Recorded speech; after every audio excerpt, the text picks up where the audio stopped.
Hello, friends. My name is Pinky Kumari, and I welcome you all on my YouTube channel Genesis Political Science.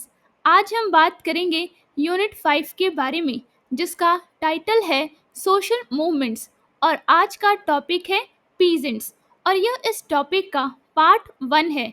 चलिए हम इस topic को एक simple और easy तरीके से समझने की कोशिश करते हैं. इस वीडियो में हम बात करेंगे पीजेंट्स पार्ट 1 के बारे में. सबसे पहले हम बात करेंगे हु आर दी पीजेंट्स, इसके बारे में. आप इसे कह सकते हैं किसान, मतलब पीजेंट्स कौन होते हैं. Peasants are people who work on farms and depend mainly on agriculture for their livelihood. आप कह सकते हैं कि किसान मतलब peasants वे लोग होते हैं जो खेतों में काम करते हैं और अपनी आजीविका मतलब कि livelihood के लिए मुख्य रूप से खेती पर निर्भर रहते हैं. They include landless laborers, sharecroppers, tenants, small farmers and poor artisans. आप कह सकते हैं कि इनमें भूमिहीन मजदूर मतलब लैंडलेस लेबरर्स, बटाईदार मतलब शेयर क्रॉपर्स, किराएदार मतलब टेनेंट्स, छोटे किसान मतलब स्मॉल फार्मर्स और गरीब कारीगर मतलब पुअर आर्टिजन्स शामिल होते हैं. Most of them personally cultivate the land to earn their living. आप कह सकते हैं कि इनमें से अधिकांश अपनी आजीविका कमाने के लिए स्वयं भूमि की खेती करते हैं. They often face social and economic problems, have less power in society, and are not given much importance in politics or culture. आप कह सकते हैं कि वे अक्सर सामाजिक और आर्थिक समस्याओं मतलब सोशल एंड इकोनॉमिक प्रॉब्लम्स का सामना करते हैं. समाज में मतलब सोसाइटी में उनकी शक्ति मतलब कि उनकी पावर कम होती है और राजनीति या संस्कृति मतलब पॉलिटिक्स या फिर कल्चर में उन्हें अधिक महत्व मतलब इम्पोर्टेंस नहीं दिया जाता. अब हम बात करेंगे पीजेंट स्ट्रगल्स के बारे में. आप कह सकते हैं किसान संघर्ष के बारे में.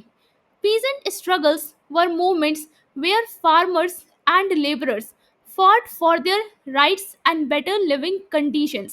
आप कह सकते हैं कि किसान संघर्ष मतलब पीजेंट स्ट्रगल्स ऐसे आंदोलन मतलब ऐसे मूवमेंट्स थे जहां किसानों मतलब फार्मर्स और मजदूरों मतलब लेबरर्स ने अपने अधिकारों मतलब कि राइट्स और बेहतर जीवन स्थितियों के लिए संघर्ष किया.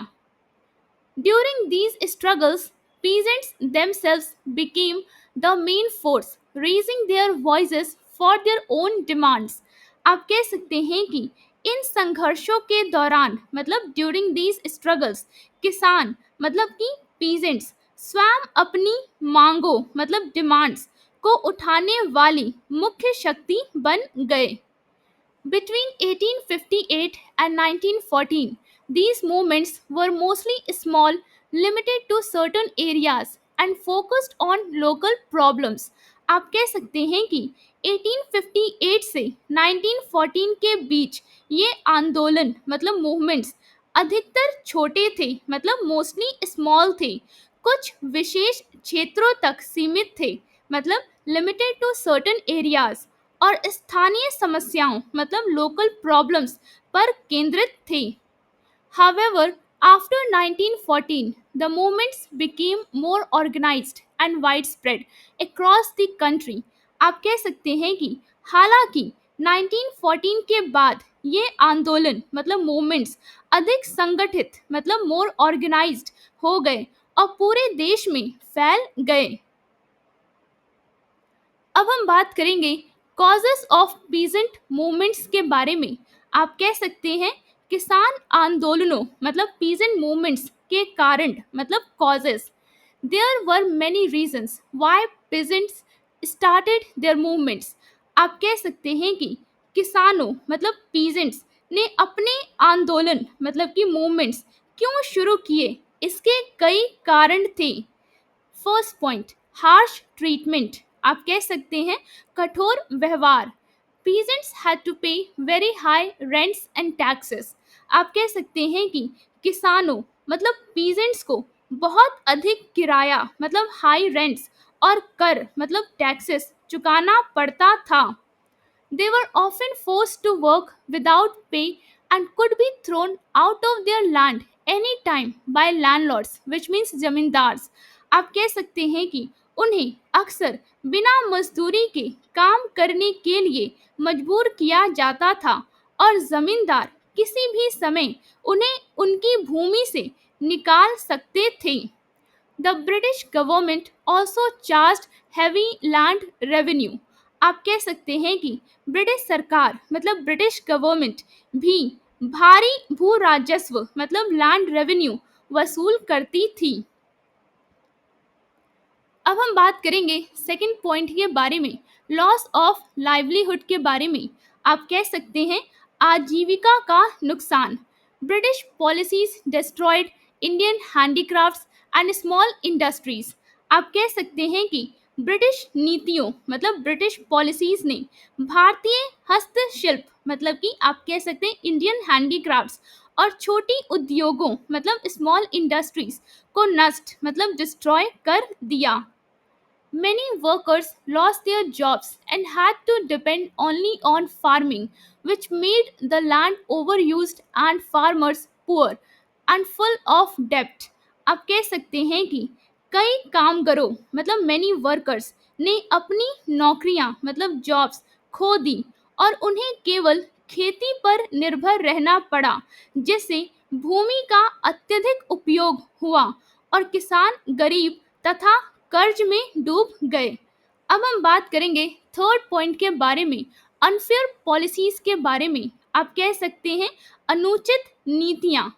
The British government supported landlords and money landers instead of the peasants, आप कह सकते हैं कि ब्रिटिश सरकार मतलब ब्रिटिश गवर्नमेंट ने किसानों मतलब पीजेंट्स की बजाय जमींदारों मतलब लैंडलॉर्ड्स और साहूकारों मतलब मनी लेंडर्स का समर्थन मतलब सपोर्ट किया। This unfair treatment led farmers to rise in revolt and fight against the injustice. आप कह सकते हैं कि इस अन्यायपूर्ण व्यवहार मतलब अनफेयर ट्रीटमेंट ने किसानों मतलब फार्मर्स को विद्रोह मतलब रिवॉल्ट करने और अन्याय के खिलाफ लड़ने के लिए प्रेरित किया। अब हम बात करेंगे राइज ऑफ पीजेंट ऑर्गेनाइजेशंस के बारे में। आप कह सकते हैं किसान संगठनों मतलब पीजेंट ऑर्गेनाइजेशंस का उदय। Between 1920 and 1940, many organizations were formed to protect the rights of peasants. आप कह सकते हैं कि 1920 से 1940 के बीच किसानों मतलब peasants के अधिकारों मतलब राइट्स की रक्षा मतलब प्रोटेक्शन के लिए कई संगठन मतलब many organizations बनाए गए। The first such group was the Bihar Provincial Kisan Sabha, started in 1929. आप कह सकते हैं कि ऐसा पहला संगठन 1929 में बना बिहार प्रांतीय मतलब बिहार प्रोविंशियल किसान सभा था। Later in 1936, the All India Kisan Sabha, जिसे आप शॉर्ट में कह सकते हैं AIKS, was formed during the Congress session at Lucknow with Sahajan Nand Saraswati as its first president. आप कह सकते हैं कि बाद में 1936 में लखनऊ में हुए कांग्रेस अधिवेशन मतलब आप कह सकते हैं कांग्रेस सेशन के दौरान अखिल भारतीय किसान सभा मतलब आप कह सकते हैं ऑल इंडिया किसान सभा, जिसे आप शॉर्ट में कहेंगे AIKS, की स्थापना की गई, जिसके पहले अध्यक्ष सहाजन नंद सरस्वती थे। द ऑल इंडिया किसान Sabha released a Kisan manifesto that demanded the end of the zamindari system and land rights for all tenants, aiming to improve the lives of farmers across the country. आप कह सकते हैं कि अखिल भारतीय किसान सभा मतलब all India किसान सभा ने एक किसान घोषणा पत्र मतलब किसान मैनिफेस्टो जारी किया, जिसमें जमींदारी प्रथा मतलब जमींदारी सिस्टम को समाप्त करने और सभी किराएदारों मतलब आप कह सकते हैं ऑल टेनेंट्स को भूमि अधिकार मतलब कि आप कह सकते हैं कि राइट्स लैंड राइट्स देने की मांग की गई, ताकि देश भर के किसानों का जीवन बेहतर बनाया जा सके। अब हम बात करेंगे 19th सेंचुरी पीजेंट मूवमेंट्स के बारे में। प्री गांधीयन फेज आप कह सकते हैं 19वीं शताब्दी मतलब 19th सेंचुरी के किसान आंदोलन मतलब पीजेंट मूवमेंट्स। गांधी पूर्व चरण मतलब pre Gandhian phase. Indigo rebellion आप कह सकते हैं नील विद्रोह, और इसका टाइम पीरियड है 1859 से लेकर 1862। The indigo rebellion was one of the first major peasant movements in India. आप कह सकते हैं कि नील विद्रोह मतलब इंडिगो रेबेलियन भारत के पहले बड़े किसान आंदोलनों में से एक था। European planters forced Indian farmers to grow indigo instead of food crops to earn more profit। आप कह सकते हैं कि यूरोपीय बागान मतलब यूरोपियन प्लांटर्स मालिकों ने अधिक मुनाफा मतलब मोर प्रॉफिट कमाने के लिए भारतीय किसानों मतलब इंडियन फार्मर्स को खदान फसलों मतलब आप कह सकते हैं फूड क्रॉप्स की जगह नील की खेती मतलब आप कह सकते हैं टू ग्रो इंडिगो करने के लिए मजबूर किया। The peasants were unhappy because आप कह सकते हैं कि किसान मतलब पीजेंट्स असंतुष्ट थे, क्योंकि first point they were paid very low prices for indigo. आप कह सकते हैं कि उन्हें नील मतलब इंडिगो के बदले बहुत कम दाम दिए जाते थे। Second point Indigo was not profitable for them. आप कह सकते हैं कि नील मतलब इंडिगो की खेती उनके लिए लाभदायक मतलब प्रॉफिटेबल नहीं थी। अब हम बात करेंगे थर्ड पॉइंट के बारे में। Growing Indigo reduce the fertility of the soil. आप कह सकते हैं कि नील मतलब इंडिगो की खेती करने से मिट्टी की उपजाऊ शक्ति कम हो जाती थी। Fourth point they were badly treated by traders and middleman. आप कह सकते हैं कि व्यापारियों मतलब कि ट्रेडर्स और बिचौलियों मतलब मिडिलमैन द्वारा उनके साथ बहुत बुरा व्यवहार किया जाता था। As a result the peasants in Bengal started a movement to stop growing indigo. आप कह सकते हैं कि फलस्वरूप मतलब एज अ रिजल्ट बंगाल के किसानों ने नील की खेती बंद करने के लिए एक आंदोलन शुरू किया। They received strong support from the press and Christian missionaries। आप कह सकते हैं कि उन्हें प्रेस और ईसाई मिशनरियों मतलब क्रिश्चियन मिशनरीज से मजबूत समर्थन मतलब स्ट्रॉन्ग सपोर्ट मिला। First point Harish Chandra Mukherjee a journalist wrote about their suffering in his newspaper the Hindu Patriot।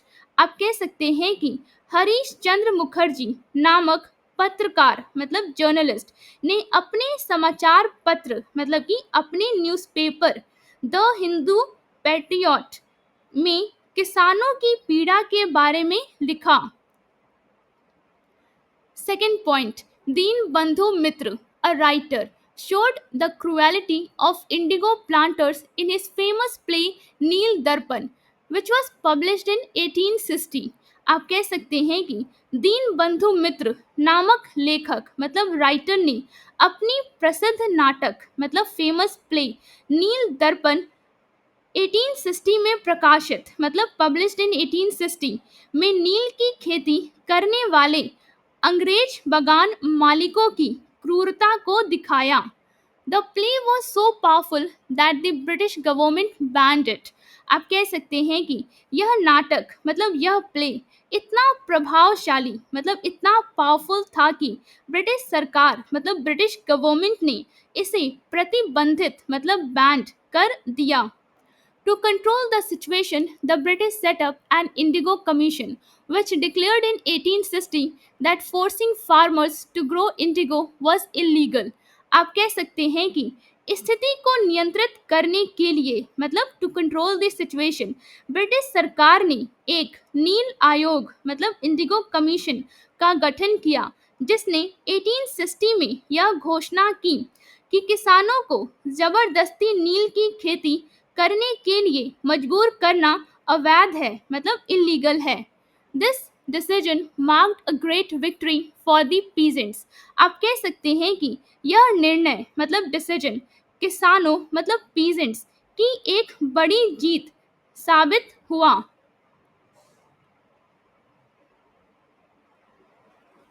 उम्मीद करती हूँ जो टॉपिक आज हमने डिस्कस किया वो आपको एक सिंपल और इजी तरीके से समझ में आया होगा. अगर वीडियो अच्छा लगा हो तो लाइक और सब्सक्राइब करना ना भूलिए, शेयर जरूर करें और अपने दोस्तों को भी इस चैनल के बारे में बताइए. कमेंट्स में अपनी राय ज़रूर दें. बेल आइकन पे क्लिक करें ताकि अगला वीडियो मिस ना हो. In the and I truly thank you for your time and support in watching this video.